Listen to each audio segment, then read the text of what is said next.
नमस्कार दोस्तों, आप सभी का स्वागत है आपके अपने चैनल शिक्षा की दुनिया में। आज हम आपके लिए लेकर आए हैं BPECE 141 के मोस्ट इम्पोर्टेंट क्वेश्चन जो कि आपके एग्ज़ाम में आने की 90% संभावना है। आप इस वीडियो को लास्ट तक देखिएगा ताकि आप यह जान सकें कि कौन कौन से क्वेश्चन ज़्यादातर आने की संभावना है। देखिए, इग्नू में सबसे ज़्यादा क्वेश्चन बार बार रिपीट होते हैं। बार बार रिपीट होने वाले क्वेश्चनों को आप एक बार ज़रूर देखें, क्योंकि जो बार बार रिपीट होते हैं इग्नू में ज़्यादातर संभावना उनकी बार बार आने की रहती ही रहती है। आपको प्रीवियस ईयर क्वेश्चन पेपर देखने का फ़ायदा ये है कि आप एग्ज़ाम का फॉर्मेट पहले ही पता कर लेते हैं। वहाँ पर आपको ज़्यादा समय व्यर्थ नहीं करना पड़ता है और आपको पता रहता है कि आपको एग्ज़ाम में कितने घंटे का समय मिलने वाला है। कई बार ये होता है कि जो हमें हॉल टिकट मिलता है उसमें आपको 3 घंटे दिखाया जाएगा, लेकिन एग्ज़ाम में कई बार आपको 2 घंटे मिलता है। इसलिए प्रीवियस ईयर क्वेश्चन पेपर को ज़रूर देख लें ताकि आपको पता लगे कि कितना आपको टाइम मिलने वाला है और एग्ज़ाम फॉर्मेट कैसा रहने वाला है। देखिए, इसमें एग्ज़ाम फॉर्मेट कैसा है। 3 घंटे का आपका समय है और 100 अंक का आपका ये पेपर रहने वाला है। प्रत्येक भाग में से कम आपको 2 प्रश्न चुनने हैं और 5 प्रश्नों के आपको उत्तर देने हैं। प्रत्येक प्रश्न का उत्तर लगभग 400 शब्दों में देना है और सभी के अंक आपके समान रहने वाले हैं, यानी आपको कुल 5 प्रश्नों का उत्तर देना है।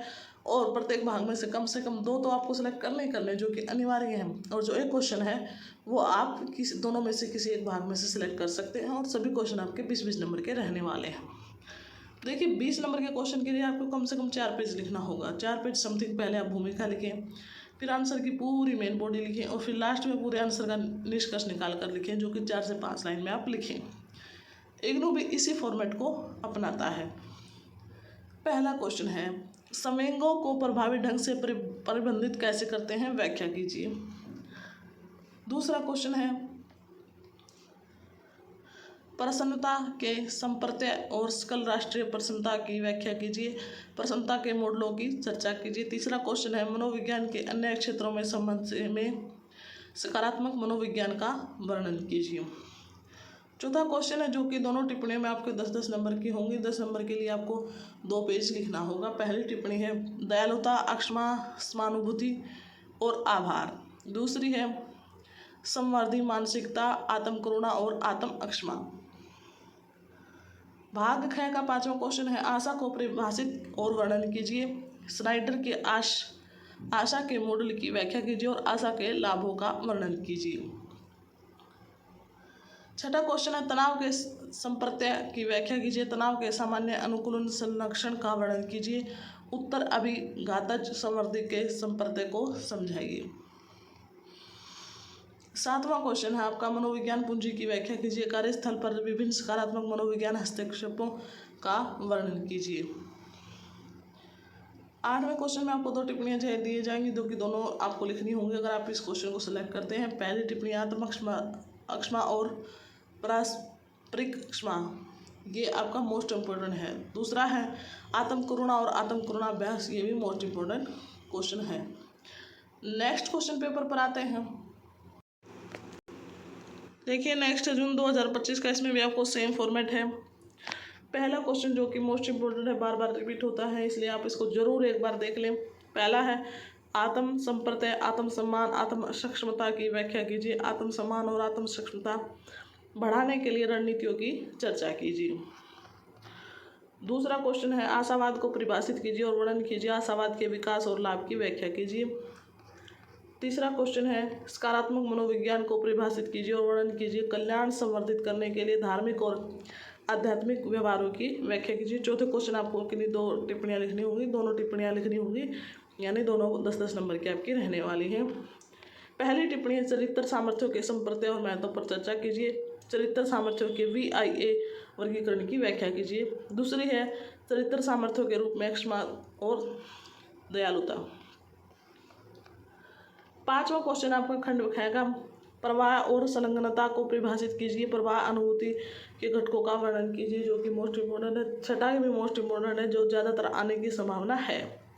तनाव प्रबंधन के लिए भाव प्रक्रिया केंद्रित और व्यवहार केंद्रित रणनीतियों पर चर्चा कीजिए। 7वां है, सकारात्मक स्कूली शिक्षा के आयामों की व्याख्या कीजिए। संपूर्ण स्कूल, अपागम और भारतीय स्कूलों में चुनौतियों पर चर्चा कीजिए।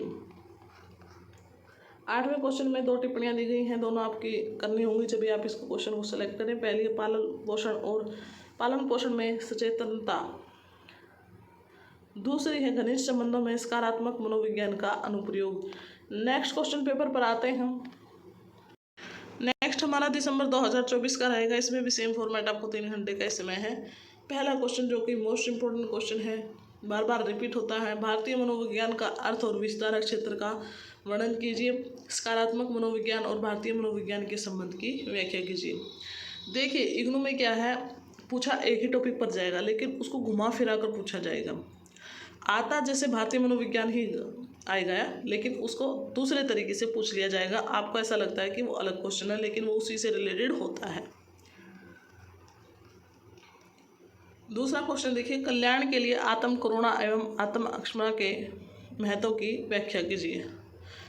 तीसरा है स्नाइडर के आशा मॉडल का वर्णन कीजिए और कल्याण के लिए आशा के लाभों पर चर्चा कीजिए।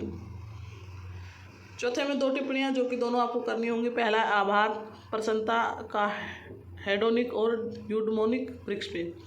इसमें आपको क्या है, दोनों टिप्पणियां करें तभी आप इस क्वेश्चन को सिलेक्ट करें। 5वां क्वेश्चन है तन्यकता के संप्रदाय की व्याख्या कीजिए और तन्यकता के सैद्धांतिक मॉडलों की चर्चा कीजिए। 6ठा स्कूल के संदर्भ में सकारात्मक मनोविज्ञान के उपयोग पर चर्चा कीजिए।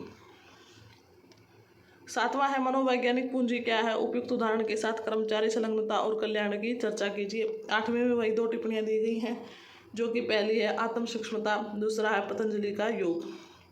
ये थे हमारे BPCE 141 के प्रीवियस ईयर क्वेश्चन पेपर। अगर आपको हमारी वीडियो हेल्पफुल लगी तो वीडियो को लाइक करें, अपने दोस्तों के साथ शेयर करें और हमारे चैनल शिक्षा की दुनिया को सब्सक्राइब करना बिल्कुल ना भूलें।